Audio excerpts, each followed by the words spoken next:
Assalamualaikum warahmatullahi wabarakatuh.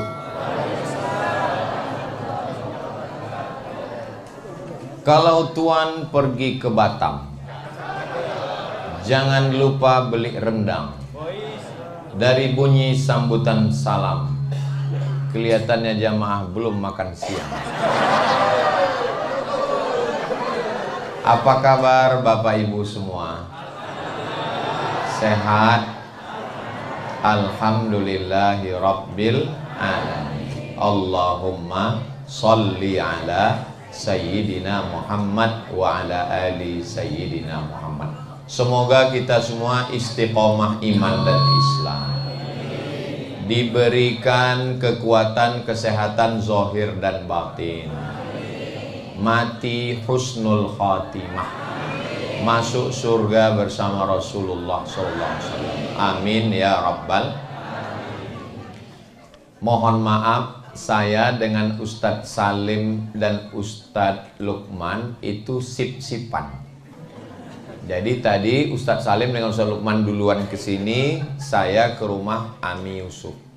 Lalu kemudian sekarang saya ke sini dengan Habib Muhammad bin Anis, Ustadz Lukman dan Ustadz Salim yang ke rumah Ami Yusuf.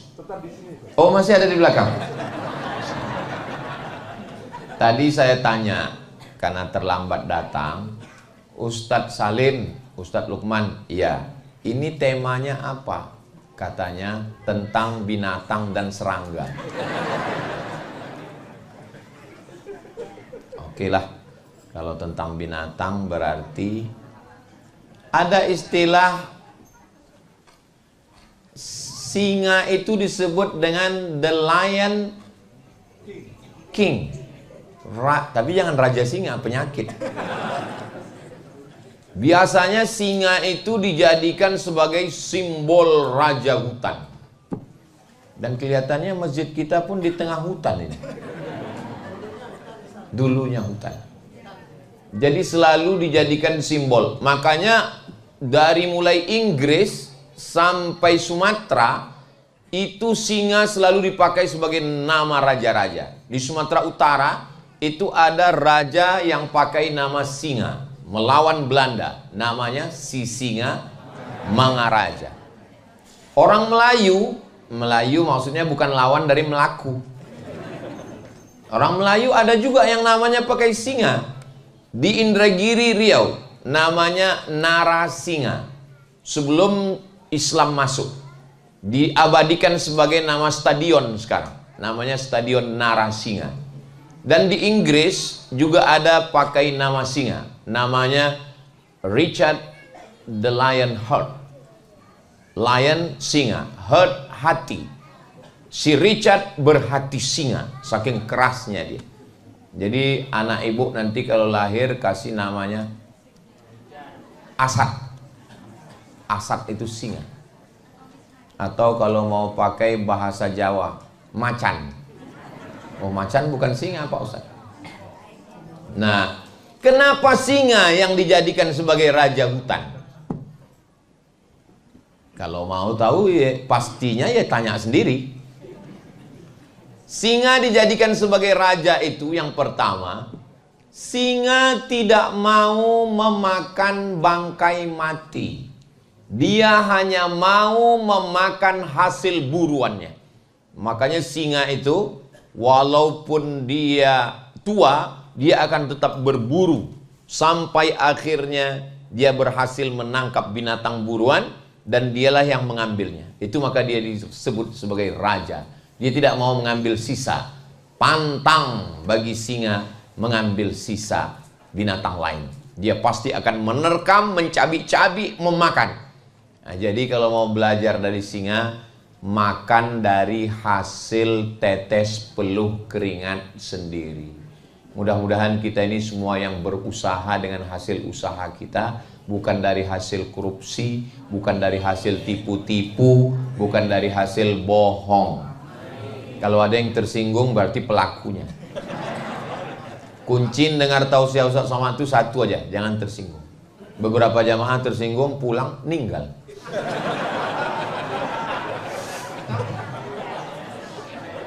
Yang kedua, kenapa singa itu dijadikan sebagai simbol? Singa setelah dia berusaha mengejar, mengintai, menangkap, berhasil menerkam, mencabik-cabik, dan dia tidak makan habis. Setelah dia makan yang lembut-lembut, perutnya, jantungnya, hatinya, limpanya, dagingnya sedikit, habis itu dia pergi menyisakan. Ada sisa untuk hiena, ada sisa untuk serigala, ada sisa untuk anjing hutan. Dia tidak mau makan habis. Sekarang apa yang terjadi dengan kita? Ikan bakar tulang lunak, kucing meneteskan air mata. Jatah kami mana, bro? Tidak boleh istinja, mohon maaf, cebok dengan air, istinja, istijmar, dicuci, digosok dulu dengan batu. Tidak boleh dengan tulang. Kalau ketemu dengan tulang kambing, tulang onta, tulang kerbau, nggak boleh. Kenapa? Innahu ta'amu ikhwanikum. Karena tulang-tulang itu adalah makanan saudara kamu dari kalangan jin muslim. Makanya habis makan sup tulang, jangan dibiarkan tulangnya di dapur. Nanti mereka datang makan. Maka cepat buang ke tong sampah. Sekarang tulangnya pun nggak bersisa lagi. Habis semuanya. Makanya muncul istilah pepatah Arab, jud tasud. Dermawanlah kamu, maka kamu akan jadi pemimpin. Singa itu jadi pemimpin bukan karena dia sangar ditakuti, bukan hanya itu, tapi dia orangnya suka berbagi.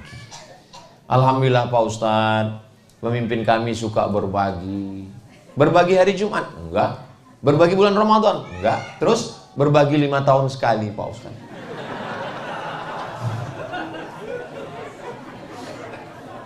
Jadi jangan habiskan makanan.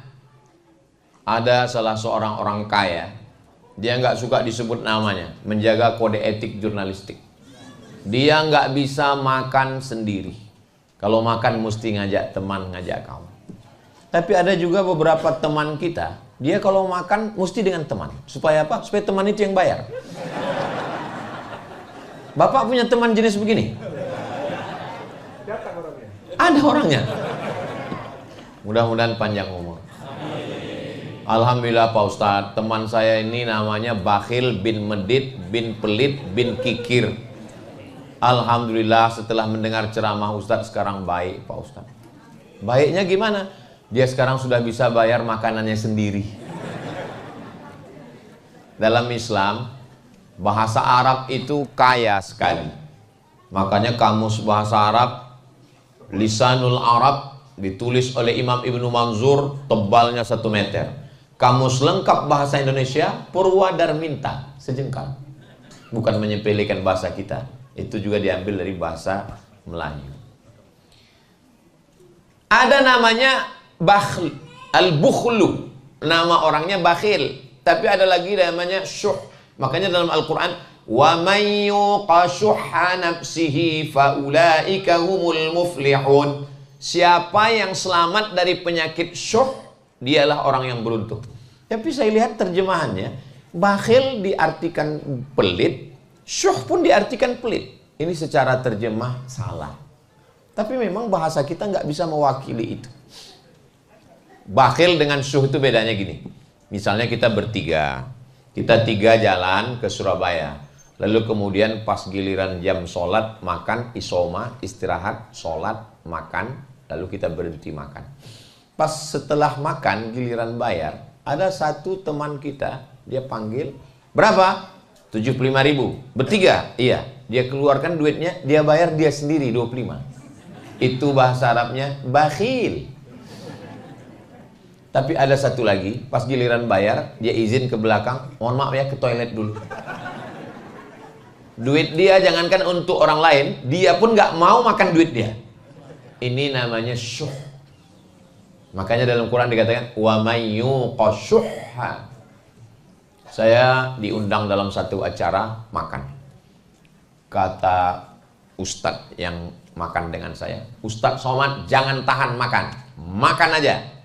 Jadi banyak jamaah ini Menduga saya ini kurus karena nahan makan. Saya ini nggak pernah diet dan jarang puasa sunnah. Saya ini kurus memang sudah takdir begini. Ustadz ada pantangan, satu, pantang dekat. Habis, shadaqallahul azim. Makanya tadi di rumah Ami Yusuf, saya mau ngambil banyak, segan. Saya lihat yang lain dikit. Nggak enak kan? Beda kita dengan Nabi masalah makan ini cuma tipis aja. Kalau Nabi itu makannya dikit. Kalau kita dikit-dikit makan. Dikit-dikit makan. Nah, Ustadz jangan tahan makan, makan aja. Saya punya teman Pak Ustadz, kalau lewat 10 kol diesel, itu yang 3 punya orang, yang 7 punya dia. Kaya sekali. 10 kol diesel lewat, 7 punya dia, 3 yang punya orang. Hebat dia, hebat Pak Ustadz. Kebun karet, kebun sawit, kolam ikan, punya dia. Mana dia sekarang? Meninggal. Dulu waktu hidup Pak Ustadz, kalau dia pergi kemana-mana, bawa tas laptop. Ustadz tahu isinya apa? Apa? Pisang rebus. Kalau lapar dia buka, dia kupas. Nggak akan mau makan sama orang karena takut bayari orang. Dan dia kalau bawa minuman dari rumah, bawa minuman botol, tapi botolnya sudah kusam karena isi ulang terus. Nama nggak boleh sebut, menjaga kode etik jurnalistik. Apa yang terjadi? Ternyata semua hartanya hilang. Surat kol diesel berganti nama orang. Surat tanah kebun sawit berganti nama orang. Surat rumah berganti nama orang. Surat nikah? Jangan kuat-kuat, Bu. Surat nikah hanya bertahan 4 bulan 10 hari. Setelah itu mereka pun dipinang bronis, berondong manis. Saya tahu kalian senyum, tapi hati kalian hancur berkeping. Kalau galah patah bisa disambung, kaca retak bisa direkat, hati yang sakit kemana obat akan dicari. Saya khawatirnya jamaah setelah ini datang ke Pak Wali dan Pak Wakil Wali Kota, tolong Ustadz Somad jangan dibawa lagi kemari Pak. Dia ini hanya Ustadz provokator merusak hubungan kita. Saya nggak ada niat jelek sedikit pun. Saya cuma mau ngasih tahu bahwa singa, karena tadi memang judulnya binatang dan serangga. Singa itu bisa jadi raja karena suka berbagi. Maka berbagilah selagi mampu. Hidup ini pada akhirnya hanya sepotong kenangan. Maka tinggalkanlah kenangan yang baik-baik. Biasanya orang itu dikenang karena 2. Sangat dermawan dan sangat bakhil. Maka kalau mau jadi kenangan, pilihlah 2 tadi.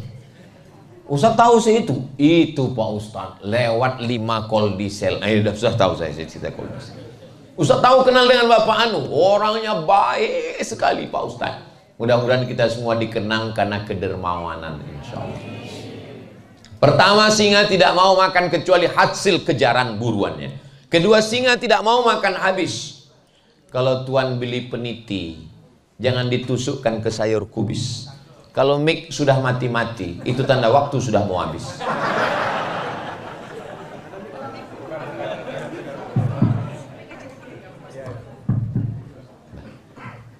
Saya sudah banyak tausiah kemana-mana, tapi baru inilah masjid yang menyediakan 3 mikrofon.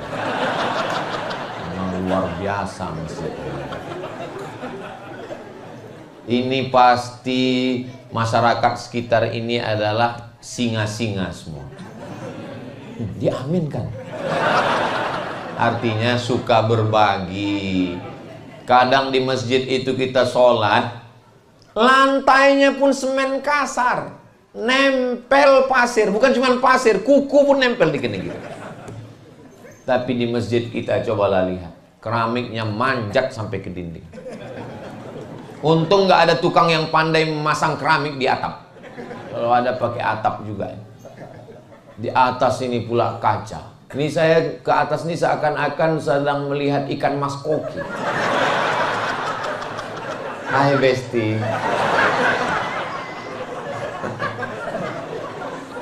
Masya Allah, tabarakallah. Masjidnya adem, ayam, AC-nya. Saya nyaman di masjid itu kalau nggak ada kipas. Soalnya kipas itu kan suaranya, apalagi yang pakai air itu. Selesai tausiah, baju kita basah. Jamaah sekalian. Tapi di masjid ini kita tenang. Dan nggak ada kotak lewat. Kenapa? Karena semua pakai keris.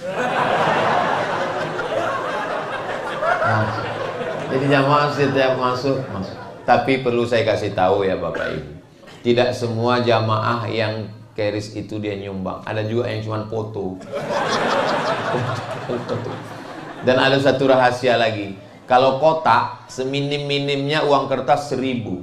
Tapi kalau keris bisa ngasih 1 rupiah. Ustadz kok tahu? Saya pernah nyoba. Diajari sama orang BI, Bank Indonesia. Ustadz Somad pakai keris ini bisa nyumbang. Keris, Q-nya itu kris, quick. Q-nya itu artinya quick, artinya cepat. RIS, R-nya itu response code. Jadi dia cepat merespon. Kode yang cepat merespon. Begitu kita scan, langsung merespon. Makanya kalau ada suami yang lambat merespon, tempelkan ke dinding.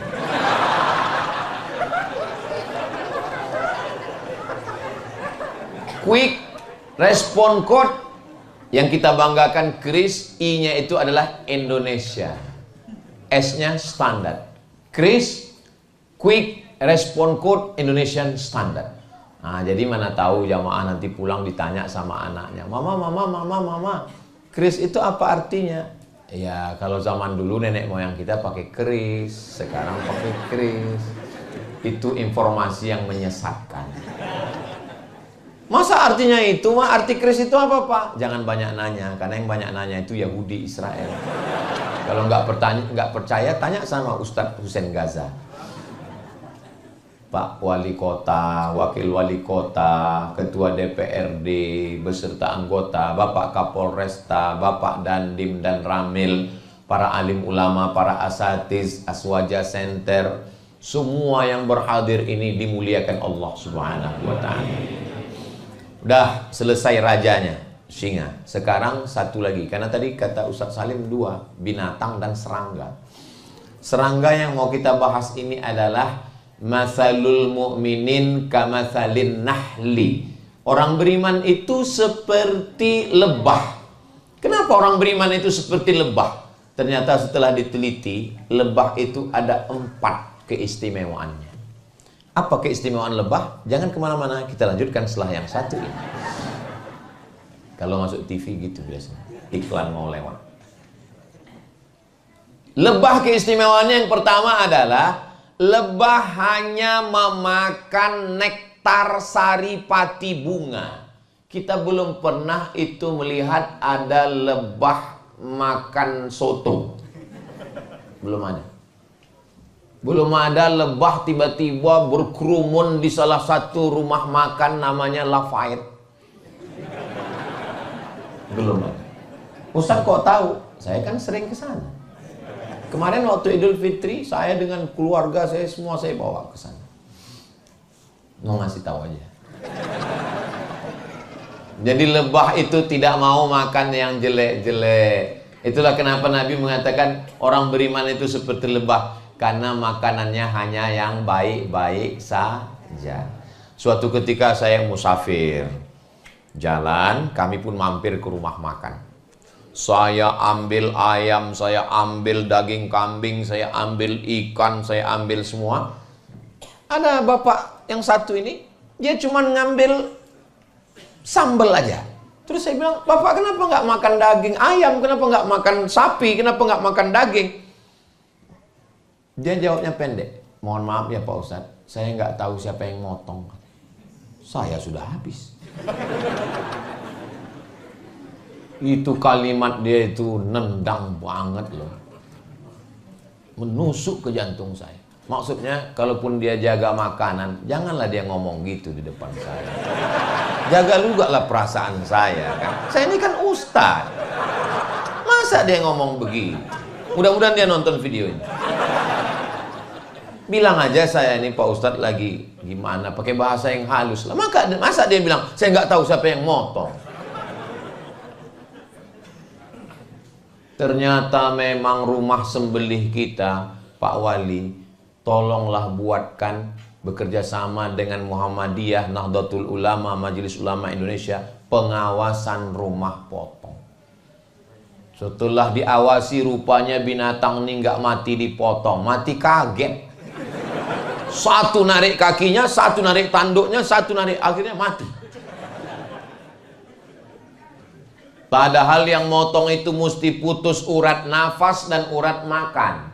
Banyak yang motong nggak punya ilmu. Begitu dipotong, darah lepas keluar. Habis itu ikatan sapi dilepaskan. Begitu selesai, sapinya berdiri. Malah dipanggil Ustadz Ruqyah. Allahu la ilaha illa huwal hayyul qayyum. Inilah masyarakat kita ini. Salah-salah dikit jin, salah-salah sedikit jin. Kata jin, aku nggak pernah ganggu sapi gitu.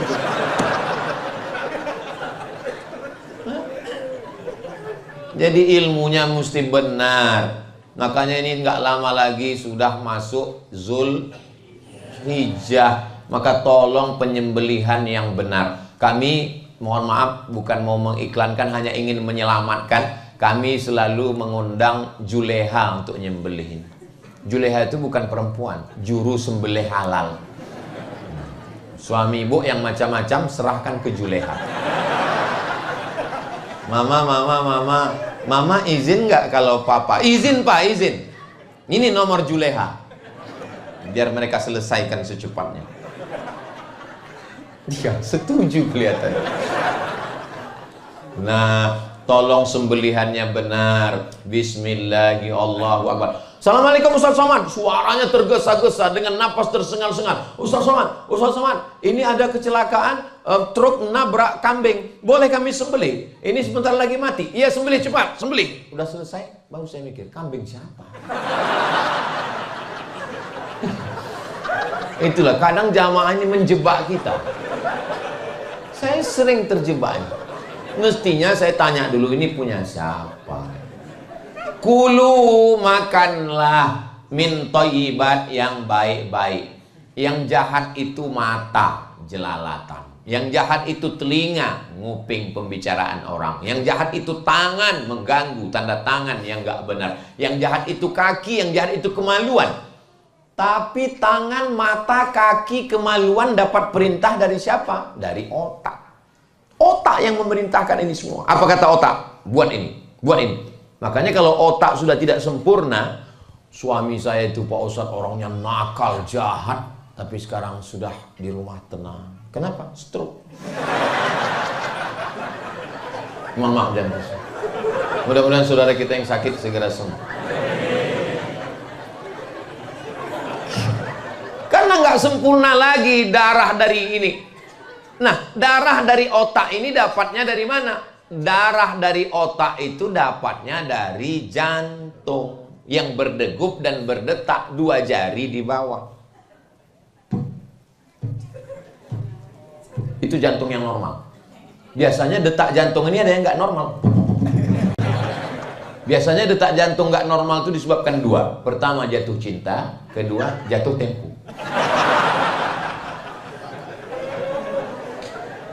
Jantung itu menyemburkan darah dari jantung naik ke otak, dari otak ke mata. Jantung itu dapat darahnya dari mana? Jantung dapat darah dari makanan. Sepiring lontong sayur, rendang, gulai, bakso, mie ayam, jangan dipikirkan. Nanti menetes air liur. Saya aja teringat. Apalagi bakso Malang. Banyak iklannya di Riau. Cuman pas di Malang nggak ketemu.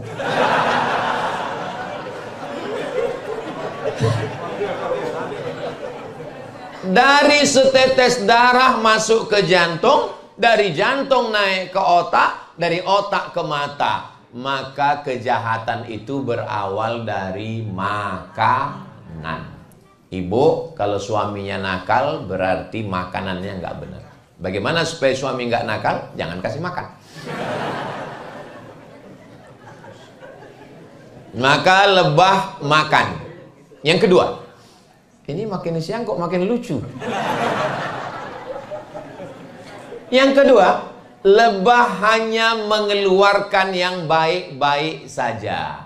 Yang keluar dari lebah itu adalah madu.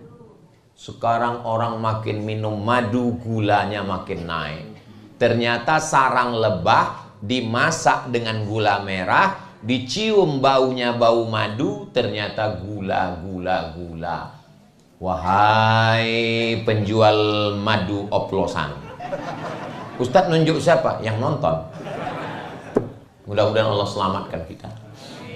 Ustadz, madu yang asli ini gimana caranya? Bawa pulang ke rumah, kalau istri marah berarti asli.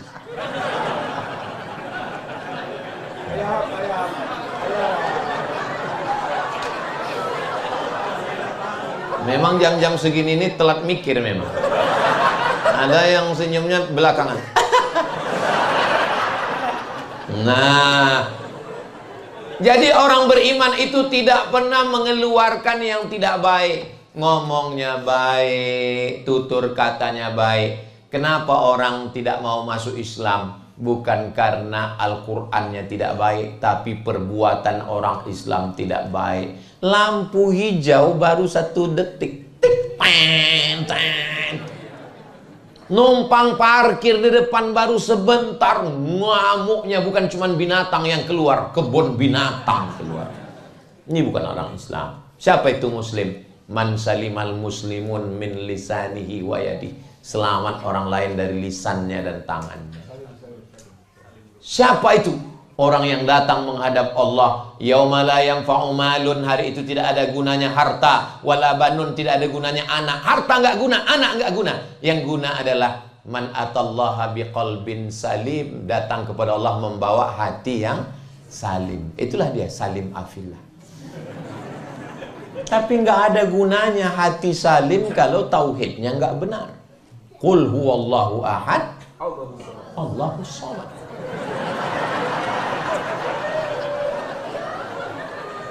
Hati bersih, tauhidnya lurus, itulah nasihat yang disampaikan oleh Luqman kepada anaknya. Wa idh qala Luqmanu libnihi wa huwa ya'izuhu. Dia nasihatkan. Tapi kita tahu cerita tentang Luqman itu dari siapa? Kalau bukan dari Sayyidina Muhammad sallallahu alaihi wasallam. Supaya 4 ini namanya masuk. Habib Muhammad bin Anis, Ustadz Luqman, Ustadz Salim Afillah, Ustadz Abdul Somad. Tapi nama yang paling mulia adalah nama yang rendah, yang dihina, yang direndahkan, budak hamba sahaya, disandingkan dengan Allah, Abdullah. Itulah dia Ustadz Abdullah Hadron. Daripada saya di WA pulang dari sini,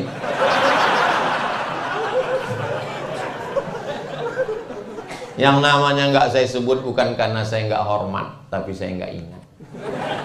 Jadi orang beriman itu yang keluar baik-baik saja. Yang ketiga, lebah tidak pernah menyusahkan orang lain.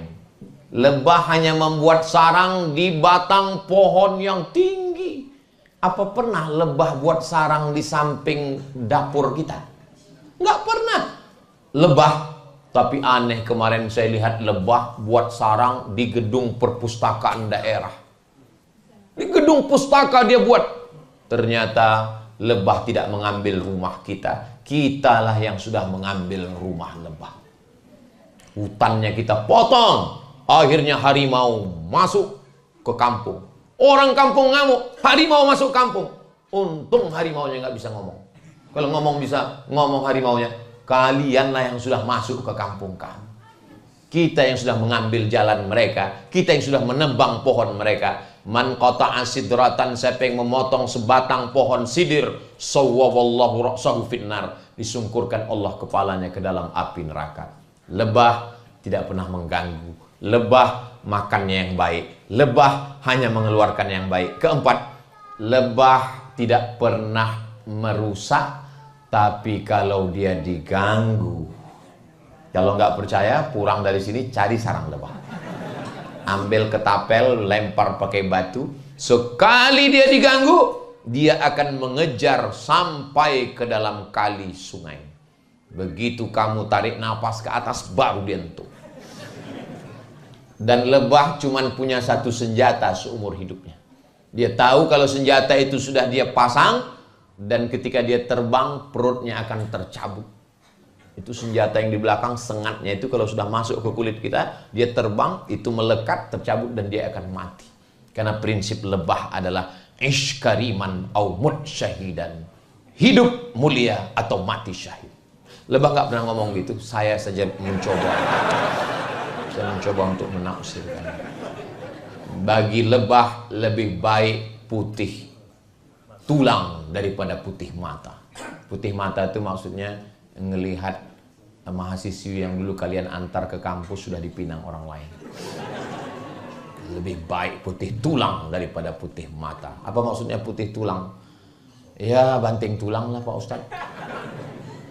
Mudah-mudahan apa yang saya sampaikan ini menjadi pelajaran buat saya sendiri, buat kita semua, sehingga kita bisa menjalin persaudaraan, saling berbagi, menjaga. Dan lebah itu ada tugasnya masing-masing. Ada ratu lebah, ada pasukan pencari makan, dan dia tidak pernah lupa jalan pulang. Lebah begitu dia terbang, dan dia tahu lagi jalan pulang. Malah ada orang beriman nggak tahu jalan pulang, nggak pulang-pulang, namanya Bang Toib.